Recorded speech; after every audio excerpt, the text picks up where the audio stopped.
यदि आप भी ऐसे स्टूडेंट हैं जो इस वर्ष मैट्रिक की परीक्षा उत्तीर्ण करके यानी 10th पास करके 11th में मूव कर रहे हैं और बहुत जल्द 11th स्टार्ट करने वाले या लगभग स्टार्ट कर चुके हैं, तो जो बच्चे 11th में किसी कॉम्पिटिटिव लेवल की प्रिपरेशन कर रहे हैं यानी जेई या नीट की, तो मैं नीट का तो नहीं बोलूँगा। नीट वाले स्टूडेंट इस वीडियो से 11th लेवल की जानकारी ले सकते हैं अगर थोड़ा मुझ पर ट्रस्ट है तो। बाकी स्पेशली जेई के लिए ये वीडियो है क्योंकि ये वीडियो मूल रूप से मैं अपने एक्सपीरियंस के अनुसार बना रहा हूँ। तो ध्यान से एक एक पॉइंट कवर करने वाले हैं, स्टार्ट से लेकर स्टडी में कैसा होने वाला है बदलाव, नोटबुक बुक और इसको वेस्ट, ये Y 11th waste and online versus offline selection रेशी मतलब सिलेक्शन की रियलिटी एंड फिर 12th में यूज, जो कुछ भी पॉइंट मेरे जो भी मेरा आइडिया आता जाएगा उस पॉइंट पे हम लोग डिस्कस करते जाएंगे। सबसे पहली बात जो मैंने पहला पॉइंट लिखा था 11 स्टार्ट, इसमें मैं क्या कहना चाहता हूं। देखो, अभी तक आप 10th क्लास दे रहे थे, 10th क्लास की प्रिपरेशन कर रहे थे और जैसे ही आप 11th में मूव कर रहे हैं, भले ही आपको अभी इसका एहसास ना हो, जब आप पढ़ना शुरू करेंगे रियली में तो आपको पता चल जाएगा कि कितना बड़ा जंप है और कितना गुना बड़ा 11th है 10th से। ठीक है, 10th में आपके बहुत सारे सब्जेक्ट मिलकर भी जितना नहीं हो पाते थे उतना 11th का एक सब्जेक्ट खा जाएगा। एग्जाम्पल के लिए, अगर आप एक सीरियस स्टूडेंट है और खूब मेहनत से सॉल्व करते हैं तो जो है एक मोटी कॉपी में केमिस्ट्री का आपका आराम से जो है 1 से 2 चैप्टर मैक्स टू मैक्स आ पाएगा। समझ रहे हो बात को? तो अगर क्वेश्चन सॉल्विंग हुआ तो एक कॉपी एक चैप्टर, इस टाइप का सिस्टम होता है। वैसे 11th में 3 सब्जेक्ट है, मान लो मैं जेई वालों के लिए बना रहा हूं तो फिजिक्स केमिस्ट्री मैथ। इसमें से केमिस्ट्री का जो पहला चैप्टर है वो बड़ा रुलाने वाला है, ठीक है, मतलब बहुत टफ लगेगा क्योंकि फर्स्ट टाइम आप जानोगे कि केमिस्ट्री में भी न्यूमेरिकल होते हैं। ठीक है, अब तक आप 10th क्लास तक न्यूमेरिकल से भागम भाग करते थे कि हट न्यूमेरिकल आएगा तो हमको अटेम्प्ट ही नहीं करना है, क्यों रिस्क लें, हमको जो आता है वो अटेम्प्ट करेंगे। बट यहाँ भागने का कोई तरीका बचता नहीं, यहाँ खूब न्यूमेरिकल है और स्पेशली जेई वालों के लिए तो हर तरफ न्यूमेरिकल ही है। तो केमिस्ट्री में जब आप न्यूमेरिकल को देखोगे, चूंकि फिजिक्स में आपने हल्का फुल्का 10th में देखा है और मैथ तो पूरा न्यूमेरिकल ही है, लेकिन केमिस्ट्री में आपने कभी सोचा भी नहीं होगा कि अरे भाई ये क्या हो रहा है। तो अचानक से न्यूमेरिकल से आपका बहुत दिमाग खराब होगा और जो पहला चैप्टर है केमिस्ट्री का वही खूब टफ है, वही एक कॉपी भरा देता है, तो उसमें बहुत बहुत लगेगा कि ये कहाँ मैं आ चुका हूँ। लेकिन थोड़ा पेशेंस और कंसिस्टेंसी आपको बनानी है, आगे के चैप्टर आपके लिए आसान होंगे। फिजिक्स का आपको पहला चैप्टर और दूसरा चैप्टर लगभग आसान और खूब आसान लगेगा, लेकिन जैसे ही आप अगर जेई की प्रिपरेशन कर रहे हो तो आप वेक्टर चैप्टर स्टार्ट करोगे, आपकी परेशानी यहां से थोड़ी थोड़ी बढ़ जाएगी, स्पेशली क्वेश्चन सॉल्विंग में, और आगे फिर फिजिक्स अपना भयानक रूप लेगी। ठीक है, और फिर मैथमेटिक्स है, शुरू के चैप्टर इजी है, धीरे धीरे आपके लिए टफनेस बढ़ेगी। हाँ, लेकिन जो जेई की प्रिपरेशन कर रहे हैं उनके लिए जो मैथ का पहला चैप्टर होने वाला है बेसिक मैथ, वो बेसिक नहीं है। ठीक है, बेसिक के नाम पर एक बड़ा धोखा है, मान लो। ठीक है, बेसिक उसका नाम है लेकिन अंदर में एकदम लंबा लंबा एकदम बहुत ही टफ टफ क्वेश्चन दिया जाता है। यानी कि जो आप 9th में फार्मूला पढ़ते थे a प्लस बी का whole square, a minus B का whole square, A cube minus B cube, a plus B plus C का होल स्क्वायर, इन सब फार्मूला का यूज करके बहुत ही खतरनाक क्वेश्चन दिया जाता है बेसिक के नाम पर। ठीक है, और तो और जब इसमें आगे बढ़ोगे बहुत तरीके का बेसिक पढ़ना होता है, यहाँ पे लॉगरिथम आता है, फिर बहुत कुछ मॉडुलस, तो इसमें बहुत बहुत आपको जो है कहीं ना कहीं जब 10th से 11th में आप जाएंगे तो एहसास तो जरूर होगा कि किधर आ चुके हैं हम। लेकिन सबसे बड़ी बात यह है कि आपको इसमें नहीं आना है, जो पॉइंट यहाँ पर 1 2 3 4 नंबर पर लिखा हुआ है वेस्ट। ये क्या है, अभी आप बस जाओ और सबसे पहले YouTube पर, अगर आप मतलब मेरी वीडियो देखने के बाद एक बार सर्च करना 11th वेस्ट, और फिर आप उस चीज को फील लो कि कितने हजार नहीं कितने लाख स्टूडेंट है जिनका हर साल यही रोना है 11th वेस्ट 11th वेस्ट। तो अब हमें समझना है कि आप इस चीज से कैसे बच सकते हो और ये क्यों आती है भाई, आखिर 11th वेस्ट होता क्यों है, वाई 11th वेस्ट, 11th बर्बाद क्यों होती है। तो देखो, जब आप 10th की प्रिपरेशन कर रहे हैं या जो 12th की जब आप प्रिपरेशन करेंगे, इन सब में क्या होता है, एक फिक्स गोल और फिक्स ढप्पा धप्पा लगता है। जैसे कि मुझे बोर्ड एग्जाम की प्रिपरेशन करनी है, नंबर कम नहीं आना चाहिए, इसका गोल लेना है, या फिर मेरा जेई का एग्जाम होने वाला है, अब मुझे सीरियस होना पड़ेगा, कोई ना कोई गोल आगे रहता है, अब टेस्ट हो रहा है उसमें अच्छा परफॉर्म करना है। लेकिन 11th बहुत ही रिस्की गेम है, ठीक है। यहाँ पर आपका स्कूल होता है, बहुत सारे लोगों का स्कूल ऐसा टाइप का कॉलेजिएट होता है कि कुछ भी नहीं, जाना आना भी बंद है, स्कूल का कोई डर नहीं है। कभी कभार स्कूल के एडमिशन में बहुत लेट हो रहा है, अभी तक तो स्कूल में एडमिशन नहीं हुआ, इतना दिन बीत गया, अब जाके एकदम आखिरी में कुछ कुछ स्कूल में एग्जाम होने लगा, फिर लास्ट में एग्जाम होगा, अरे स्कूल का ही तो एग्जाम है, रिजल्ट का भी कोई टेंशन नहीं, कोई गोल नहीं, कुछ नहीं। तो यही तो है सबसे बड़ा भटकने का कारण कि 11th में कोई धक्का आपको मिलता ही, पुश नहीं मिल पाता। वो एकदम ऐसे रहते हो कि बस चल रहे हैं, किसी तरह से खींच रहे हैं अपने दम पर, बस है कुछ है 11th। तो ऐसे चक्कर में ही तो 11th वेस्ट होता है। और इसमें अब धीरे धीरे जैसे जैसे आगे बढ़ोगे, अरे जाओ 11th में इतने बड़े बड़े लेक्चर, 10th में क्या था, आपके पास थे 1 घंटे के लेक्चर, बहुत तो 1.25 घंटे के लेक्चर, ठीक है, कभी कभी 50 मिनट के लेक्चर भी होते थे।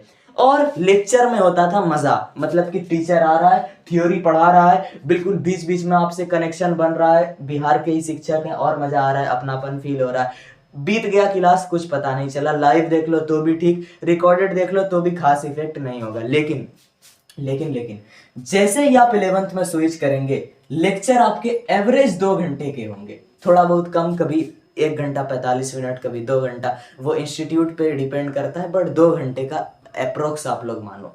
अब इस 2 घंटे के अप्रोक्स के जो लेक्चर होंगे, सुनने में लग रहा है 2 घंटा, बट इसमें बिल्कुल मजा बहुत कम है भाई। क्यों? क्योंकि यहाँ पर एक थ्योरी इतना सा 2 मिनट बताया, दिड़ न्यूमेरिकल आने लगा, न्यूमेरिकल, फिर पूरा हाथ घिसो सॉल्व करो। तो इसमें खूब मेहनत लगती है और ये बहुत ही बोर। अगर आपने गलती से भी यहाँ लाइव को, मैं कभी रिकमेंड ही नहीं करूंगा कि 11th में आप लाइव के अलावा भी कुछ करो, करना है क्लास तो पक्का लाइव करो अगर ऑनलाइन कर रहे हो तो। अगर रिकॉर्डेड की तरफ गए तो खूब पछताने वाले हैं आप, क्योंकि रिकॉर्डेड में मतलब कि पूरा इरिटेशन और बहुत ही आप जो है साइकोलॉजिकल डिप्रेशन फील करेंगे। ऐसा लगेगा कि ये 2 घंटा तो मतलब खत्म ही नहीं हो रहा है, 3-4 घंटा लगेगा आपको। मतलब कि उस पे आ रहे हो, टीचर लिखा रहा है, टीचर तो पीपीटी पर लेके आएगा, कुछ सवाल उसने दिया, अब आप स्क्रीन पॉज करोगे, फिर सवाल लिखोगे, फिर स्क्रीन ऑन करोगे, इससे बहुत दिक्कत होगा। कुछ बच्चे ओवर स्मार्ट बनेंगे और अपना स्पीड को 1.5 2x कर देंगे और फिर बोलेंगे कि हमें कुछ समझ नहीं आ रहा। अरे समझ आने के लिए जो आपके ब्रेन की कैपेसिटी है, सबसे बेहतरीन अगर कुछ है वो है 1x, यानी नॉर्मल स्पीड। अब रोबोट आप खुद की वहां टीचर की स्पीड को 2x पर करके 11th क्लास चलाएंगे और बोलेंगे फिर समझ नहीं आ रहा। तो यही तो है, ये सारा एक साथ रीजन अटैक करता है और आखिर में आप बोलते हो 11th बर्बाद हो गई, 11th वेस्ट हो गई। तो ये पॉइंट नंबर 6 ध्यान देना कि कितना भी आप कुछ कर ले, अगर आपकी बुरी तरीके से 11th बर्बाद है ना, तो 12th में भारी इशू है। 12th आप किसी तरह से कर भी ले तो 12th में ही आपको किसी मतलब कि 11th करना पड़ेगा।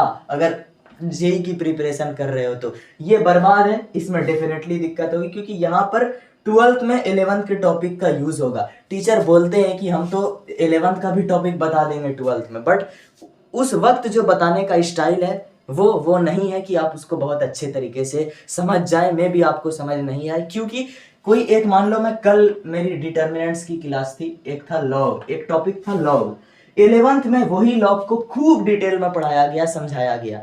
तो वहां से जो बच्चा सीखा होगा वो बहुत आसानी से सीख सकता है। और टीचर क्या बोलेगा कि 12th में 11th के जिस टॉपिक का यूज होगा हम उसको फिर से समझाएंगे। बात तो सही है, उन्होंने कहा, लेकिन जब वो समझाने आएंगे तो मुश्किल से 5 मिनट के अंदर ये टॉपिक समझाएंगे और उसमें आपका टैलेंट अब दिखेगा कि आप कैसे कैच कर पाते हो। नहीं समझ आया तो फिर जाओ 11th का लेक्चर देखने। तो जो भी स्टूडेंट अभी 11th में है, मेरी बात ध्यान से सुने, किसी भी तरीके से 11th को वेस्ट होने नहीं देना है। इसका सॉल्यूशन अभी बताता हूँ, ठीक है। 11th वेस्ट नहीं होने देना, और ये मान के ये कभी नहीं मानना कि 12th कर लेंगे, 12th में तो 11th का यूज होना है, ठीक है। तो ये ध्यान रखना, ये 9th और 10th वाला सिस्टम बिल्कुल भी नहीं है। तो अब तक मैंने आपके दिल में थोड़ा बहुत डर भर दिया, तो अब थोड़ा अपने पॉइंट पर आते हैं, स्टडी नोटबुक बुक पर, ठीक है। 11th वेस्ट होने से बचने का यही है कि आपके अंदर प्रॉपर डर होना चाहिए। डर जिसको बोलते हैं, किसी भी तरीके का डर रख लो। ऐसा रख लो कि कोई कोचिंग अगर आप ऑफलाइन में नहीं जा रहे तो कम से कम किसी ऑफलाइन टेस्ट को ज्वाइन कर ले। आता है ना ऑफलाइन टेस्ट सीरीज, पीडब्ल्यू का भी आता है या फिर कोई भी और कोचिंग ऑफलाइन में होगी, उसका टेस्ट ज्वाइन कर ले। कम से कम ये डर तो रहेगा कि ऑफलाइन टेस्ट देने जाना है, नंबर कम आए तो घर वाले पूछेंगे रिजल्ट कितना आया, तो फिर क्या सिचुएशन रहेगी। तो कुछ ना कुछ कोई भी ऐसा आप एक अपने ऊपर डर को लाजिम करें, तभी यहाँ पर आप कंसिस्टेंट रह पाएंगे और बहुत ज़्यादा मोटिवेट आपको होना पड़ेगा। चलो ये चीज़ मैंने आपको बता दिया। अब बात करते हैं जल्दी से कि स्टडी में कंटेंट क्या क्या आएगा। यहाँ से असली गेम शुरू हो जाता है आपका, बिल्कुल यहीं से वीडियो अब थोड़ी पीक लेवल पे पहुंचेगी। सॉरी बोलता हूँ कि पीछे मैंने कुछ अजीब तरीके से आपको समझाया, शायद मैं इंगेज नहीं कर पाया होगा, बहुत कोई स्किप करके चले गए होंगे, लेकिन जो लोग यहाँ पर टिके रहे हैं अब लास्ट तक टिके रहे। कंटेंट आपका क्या रहने वाला है? सबसे पहले, क्या आपको एनसीईआरटी बुक की कोई नीड है? अगर आपके पास बहुत टाइम बच रहा है, खूब मन लगा के पढ़ना चाहते हैं, 10th वाला अभी तक आपके अंदर आदत है, इफेक्ट है, तो आप इसको ले सकते हैं। वरना ये नहीं भी लेंगे तो जेई जर्नी के लिए तो इसका कोई खास इंपॉर्टेंस नहीं है। ठीक है, अब बात करते हैं, इसका इंपॉर्टेंस यही है कि चैप्टर नाम वगैरह समझ सकते हैं थोड़ा बहुत। चलो आगे आ जाते हैं हम लोग। कंटेंट में पहला जो इंपॉर्टेंट चीज होगा वो होगा सबसे पहले क्लास को लाइव लेक्चर के रूप में देखना। अभी मैंने एक पॉइंट लिखा था ऑनलाइन से सिलेक्शन के बारे में। तो देखो, जो सिलेक्शन होता है, आप देखोगे कि रैंक जो आता है कोटा से, बड़ी ऑफलाइन की संस्था है, जैसे मैं नाम ही ले लेता हूँ, एलन कैरियर इंस्टीट्यूट, हर बार वहां से खूब मतलब टॉपर, हमेशा एयर 1 एयर टॉप 10 रैंक में तो रहते हैं उनके स्टूडेंट। क्या रीजन है कि ऑनलाइन से इतनी बड़ी लेजेसी पॉसिबल नहीं हो पाती? क्या ऑनलाइन में वैसा कंटेंट नहीं है जितना ऑफलाइन में है? इसका जवाब मैं बहुत सिंपल देता हूं कि ऑनलाइन में आप वो नहीं कर पाते जो ऑफलाइन में करना होता है। ये बहुत बड़ा ब्लंडर, बहुत बड़ा इशू है। ध्यान से समझो क्या इशू होता है। ऑफलाइन क्लास में आप गए, जैसे ही क्लास होगा, मान लो 3 घंटे का क्लास है, आप 3 घंटा बैठोगे बेंच पर, आप कितने कमजोर स्टूडेंट हैं, कितने टॉपर स्टूडेंट हैं, फर्क नहीं पड़ता। आप अगर रेगुलर गए और एक बार क्लास में घुस गए तो टीचर अगर परमिट नहीं करेगा तो आपको उसी क्लास में बैठना पड़ेगा, चाहे जितना भी लंबा लेक्चर हो, बैठना पड़ेगा।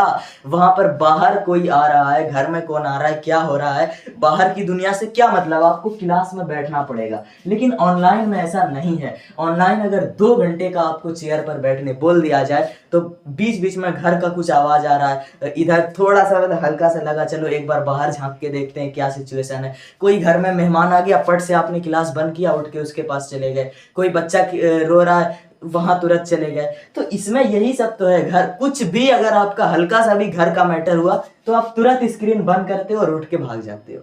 ये सबसे बड़ा इशू है कि आप बैठ ही नहीं पाते क्लास में। पहला, जब क्लास को आप वो फील के साथ लोगे ही नहीं तो कैसे वो कंटेंट आप तक पहुंच पाएगा। और फिर जब आपका छूट जाता है क्लास तो अब आप बोलोगे 1.5x करता हूँ, 2x करता हूँ। तो ये तो आप टीचर को रोबोटिक लेवल पर ले जाके खूब स्पीड में करके पढ़ रहे हो और सोच रहे हो वो कंटेंट मिल जाए जो इसको मिल रहा है। ये बच्चा जो पूरी कंसिस्टेंसी के साथ 3 घंटे बैठा, और एक आप जो जब मन लाइव को पॉज कर रहे हो, भाग रहे हो, इस तरीके से कैसे होता है? पहला पॉइंट। दूसरा पॉइंट, ये बच्चा जो 3 घंटा अपनी क्लास में मान लो बैठा है, इसको इसके टीचर ने 3 घंटे में बोर्ड पे जितने क्वेश्चन दिए, इसको अगर टीचर ने बोल दिया सबको लिखना है तो लिखना पड़ेगा, वरना डांट लगेगा, इंसल्ट होगा, पेरेंट्स को बोला जाएगा, कुछ भी होगा। कोई ना कोई एक डर तो जरूर छिपा होता है। टीचर ने बोला तो लिखना है, पता नहीं टीचर क्या कर दे मेरा, तो सारे क्वेश्चन ये लिखेगा, कोशिश करे। अब जैसे मजा भी आता है ऑफलाइन में, मान लो ये बोल देगा कि ठीक है जल्दी से टीचर ने एक क्वेश्चन लिखा, सॉल्व करो। सब लोग सॉल्व कर रहे हैं तो आप भी सॉल्व करने का ट्राई करेंगे। फिर आप थोड़ा, जब सॉल्व नहीं होगा, अगर टीचर समझाएगा तो समझेंगे। और ऑनलाइन वाला क्या करेगा, अगर कोई स्पेशली रिकॉर्डेड देखता है तो अगर थोड़े दिन बाद आप लोग मेरी बात सुने तो आप इसे फील कर पाएंगे। ऑनलाइन में क्या होगा, लेक्चर देख रहा है, थ्योरी चल रही है, 1-2 क्वेश्चन किया, जैसे ही टीचर ने 5-10 क्वेश्चन करने का कोशिश किया, बस उतने से लाइव के पार्ट को ही स्किप ऐसे 10 सेकंड या पूरा एक घंटा वो जो रहता है खींच देगा टाइमलाइन और स्किप कर देगा। क्वेश्चन करेगा ही नहीं भाई, स्किप करेगा। सबसे बड़ा बात ऑनलाइन में क्वेश्चन नहीं करना, थ्योरी पढ़ ली हल्का फुल्का, 1-2 क्वेश्चन देख लिया बैठे बैठे, वो स्किप कर दिया, ना खुद से ट्राई करना ना यहाँ से करना। ये हो गया ऑनलाइन में। और क्या इशू है, यहाँ जो टीचर होमवर्क देगा वो भी किसी ना किसी डर के कारण वो घर पे करेगा, क्योंकि अगले दिन इसका टीचर पूछेगा एक एक से कि होमवर्क किया था या नहीं किया था, क्या हाल रहा होमवर्क का। लेकिन यहाँ जो होमवर्क देगा ऑनलाइन वाला टीचर, तो ऑनलाइन वाले बच्चे से कोई चेक करने वाला नहीं है कि उसने होमवर्क किया, चलो आज का होमवर्क है, चल कल शाम में कर लेंगे, ऐसे वैसे छोड़ देते हैं, बाद में कर लेंगे, नहीं बन रहा छोड़ते हैं। ये सब कारण है कि होमवर्क भी नहीं करेगा यहाँ का बच्चा। तो करेगा क्या? ऑनलाइन का स्टूडेंट का इशू देखो आप लोग, ना तो क्लास सही से देखना, ना तो सारे क्वेश्चन ट्राई करना, ना तो होमवर्क करना। उसके बाद यहाँ की जो प्रैक्टिस शीट, जिसको हम लोग मॉड्यूल्स बोलते हैं, मॉड्यूल्स, ठीक है, ये मॉड्यूल्स भी ट्राई करेगा, क्योंकि इसका मॉड्यूल्स के होमवर्क होगा, इसको मॉड्यूल्स खूब बैठ के मॉड्यूल्स घिसना है। और यहाँ मॉड्यूल्स खरीद के चमचमाती डब्बे में रखी हुई है, यूज नहीं कर रहा। तो असली जो गेम है इस जेई की जर्नी में, वो है कि कौन कितना कंटेंट कितने फोकस के साथ, पहली बात तो कि ले पा रहा है, दूसरी बात कौन कितने आउटपुट के साथ प्रैक्टिस कर पा रहा है, ट्राई कर रहा है क्वेश्चन को। ये दो कंडीशन जो है ये ऑनलाइन वाले स्टूडेंट की गलती के कारण खराब है। ऑनलाइन का कंटेंट मच सफिशिएंट है, बिल्कुल सफिशिएंट है, रैंकर के लिए भी सफिशिएंट है, बट यहाँ पे जो इशू है वो स्टूडेंट का है। तो अब आप समझ गए होंगे कि ऑनलाइन में क्या इशू होता है। तो जो मैंने बताया आपको वो गलती नहीं करनी है, पूरी कंसिस्टेंसी के साथ लाइव को करना है, क्वेश्चन के साथ करना है, स्पीड को बिल्कुल नॉर्मल 1x पर ही करना है, और जो होमवर्क मिलेगा, जो डीपीपी, जो मॉड्यूल्स के क्वेश्चन होंगे, उसको पक्का ट्राई करना है। ये बहुत कुछ मैं आज इस वीडियो में बताने वाला हूँ। इतना काम हो गया। अब जल्दी से मैं बुक की बात कर लेता हूँ। पहले तो मैंने यही बता दिया, चलो बुक। सबसे पहली चीज कि अगर आपको कुछ भी खरीदने के बारे में, इस जेई के बारे में सोच रहे हो, तो पहली चीज अगर आपको कुछ खरीदनी है तो वो मॉड्यूल्स खरीद लो। पहली हर हाल में ये खरीदो, जिसको हम लोग शीट भी बोलते हैं, जिसको क्या बोलते हैं, शीट। ये जितना ये कंपलसरी है, ये कंप्लीट आपको पक्का खरीदना है। इसलिए नहीं कि डब्बे में बंद करके रखना, इसलिए कि इस पे पेन घिसना है, और हर हाल में ये मान लो कि किसी भी तरीके से इसको पूरा खत्म करना है। ये बहुत ही इंपॉर्टेंट चीज है। और फिर आपके जो क्लास के नोट्स होंगे वो आपका एक रिसोर्सेज होगा, क्लास के होमवर्क होंगे वो रिसोर्सेज होगा। इसके अलावा कभी कभार एनसीईआरटी का यूज पड़ सकता है, नियर टू इम्पॉसिबल। इस जर्नी में बहुत कम है इसका वेटेज, ठीक है, बोर्ड के लिए, ठीक है। और अगर क्लास के टीचर ने कोई बुक का क्वेश्चन दिया या रिकमेंड किया तभी करना है। उछल के आपको अपने से इतना मोटा कोई बुक ले लिया किसी पब्लिशर का, प्राइवेट बुक, और खूब कि अब इतना जेईई एडवांस का ये बुक ले लिया, वो बुक ले लिया, ऐसा नहीं है। क्लास के टीचर जिस बुक को बोले वही करना। एग्जाम्पल के लिए मैं अपनी फिजिक्स का बताता हूँ। मेरे पास ये सब रिसोर्सेज है, एनसीईआरटी नहीं है, ठीक है। मेरे टीचर जैसे कि सलीम सर, उन्होंने बोला है कि क्लास में HCV और आयरोडोव के सिलेक्टेड क्वेश्चन होंगे, ये दो बुक रिकमेंड किया है। तो मैं मैक्स टू मैक्स HCV ले सकता हूँ, और अगर इनका क्वेश्चन मिल जाए डायरेक्ट तो और अच्छी बात है। यानी कहने का मतलब अपने दम पे सिर्फ कलेक्शन हमें नहीं बनाना, लेना है सच में अगर, तो उसका प्रैक्टिस भी करना है। और वो कब होगा? जब टीचर आपके साथ रहेगा। तो जो बुक टीचर रिकमेंड करे उसी को फॉलो करें, ये हमने बता दिया। आज मैं आपको वो इंगेजमेंट नहीं दे पा रहा होगा अपनी वीडियो में, आप लोग बोर हो सकते हो, लेकिन जो मैं बता रहा हूँ अगर आपने इस पर फोकस किया, आई थिंक ये बहुत कुछ मैं बता रहा हूँ एक एक्सपीरियंस के पॉइंट ऑफ व्यू से। और नोटबुक कितनी लेनी है ये डाउट है आपका। पहली चीज कि आप 3 बहुत ही मोटे नोटबुक ले 11th के लिए, 3 मोटे, एक फिजिक्स, एक केमिस्ट्री, एक मैथ। आपको पता है केमिस्ट्री भी 3 पार्ट में बढ़ता है, physical chemistry, inorganic chemistry and organic chemistry. लेकिन अगर आप यही 3 मोटे बुक लेंगे या मैक्सिमम 4 मोटी नोटबुक लेंगे तो आपका पूरा सब्जेक्ट 11th का हो जाएगा, चाहे कुछ भी हो। उम्मीद तो यही है, ठीक है, 4 जैसा उम्मीद है कि 4 में हो जाना चाहिए, और लगेगा तो फिर ले लेना, अभी 3-4 ही लो। उसके बाद रही बात रद्दी कॉपी की, रद्दी रफ कॉपी, ये कितने तरह की बनानी है तो मैं बताता हूँ। सबसे पहले एक रद्दी कॉपी आपको होगा जिसमें क्लास के क्वेश्चन प्लस होमवर्क होंगे। अब ये क्या बोल दिया, अभी तक 10th में आप क्या कर रहे थे कि जो लेक्चर हो रहा था उसी को लिख रहे थे और उसी के लिए एक कॉपी बना रहे थे। लेकिन यहाँ गेम अलग है। अगर आप जेई की जर्नी है तो आपको पता होगा, एक थ्योरी बताया नहीं कि 5 से 10 क्वेश्चन निपट गए। तो कॉपी में या नोटबुक में आपको क्या करना है, सिर्फ थ्योरी, फार्मूला और उससे रिलेटेड 1 से 2 या 3 इंपॉर्टेंट क्वेश्चन लिख लेने हैं। बाकी क्लास में टीचर जितने भी क्वेश्चन भर के आपको देगा वो रफ में घिसना है, सजाने में नहीं बैठना है, वो इसी रफ वाली कॉपी में घिसा जाएगा। और जो होमवर्क क्लास में मिलेगा वो भी सेम इसी रफ वाली कॉपी में घिसा जाएगा, ठीक है। तो तीनों सब्जेक्ट की रफ वाली कॉपी आपने ले ली। फिर एक थोड़ी सी मीडियम टाइप की कॉपी आपको फिर से तीनों सब्जेक्ट की लेनी है, जिसमें आपका आएगा डीपीपी प्लस मॉड्यूल। डीपीपी आएगा, मॉड्यूल आएगा, यहीं पर आपका कुछ एक्सटर्नल अगर आपके टीचर नहीं होता है, कोई कोई टीचर देता है अलग से कोई शीट प्रैक्टिस, वो सब आएगा। तो ये दो तरीके की प्रैक्टिस कॉपी, एक तरीके की फेयर कॉपी, तीन टाइप की कॉपी आपकी बनेगी। और जो कुछ भी मैंने इस वीडियो में बताया वो एक बहुत ही क्लोज एक्सपीरियंस के अनुसार बताया है, तो आप लोग इसे ज़रूर समझें और कैच करें और फॉलो करने का प्रयास करें। और एक कमेंट करते हुए जाना, मैं बताता हूँ क्या, एक कमेंट करना, जो कि आज की वीडियो से मुझको ऐसा लग रहा है कि आप लोग बोर हो गए होंगे मैंने कैसा आज वीडियो बनाया, लेकिन एक कमेंट आपको करना है, वो है वाई TGS।